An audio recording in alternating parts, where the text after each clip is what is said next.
Hello friends, இன்றைக்கி என்ன செய்ய போகிறோன்னா, குழந்தைங்க எல்லாம் விரும்பி சாப்பிட்ற மார்ஷ்மெலோ வீட்டிலே ரொம்ப சாஃப்டாக செஞ்சிடலாங்க. சூப்பராக ஃப்ளஃபியாக வந்துச்சு எனக்கு. அதுக்கு நம்ம ஜெல்லி செய்கிறோம் இல்லையா, அந்த பவுடர் எடுத்துக்கோங்க. அதை வந்து ஒரு மிக்சிங் பவுலில் சேர்த்துட்டு ஒரு அரை கப் அளவுக்கு வார்ம் வாட்டர், கொஞ்சம் வெது வெதுப்பான தண்ணி சேர்த்து நல்லா மிக்ஸ் பண்ணி வச்சுருங்க. அதை இன்னொரு சாஸ்பேனில் ஒரு 1/4 கப்பு சர்க்கரை சேர்த்து ஒரு 1/4 கப்பு தண்ணி சேர்த்து நல்லா இந்த மாதிரி சிரப் மாதிரி காய்ச்சி எடுத்துக்கோங்க.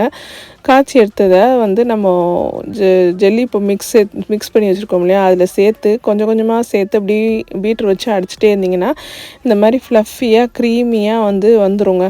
அப்போது கொஞ்சம் ஃபஸ்ட்டுக்கு அடிக்கும் போது கஷ்டமாக இருக்கும், அப்புறம் போக போக ஈஸியாகிடும். நம்ம சேனலை சப்ஸ்கிரைப் பண்ணேன், இப்போ கண்டிப்பாக சப்ஸ்கிரைப் பண்ணிக்கோங்க. ஒரு ட்ரேயில் வந்து அடியில் சுகர் பவுட்ரு சேர்த்து அதில் நம்ம ரெடி பண்ணி வச்சுருந்த மார்ஷ்மெலோ மிக்ஸை சேர்த்து நல்லா அது வந்து ஒரு 5 ஹவர்ஸ் விட்டுட்டிங்கன்னா நல்லா சூப்பரான ஃப்ளஃபியான மார்ஷ்மெலோ ரெடி.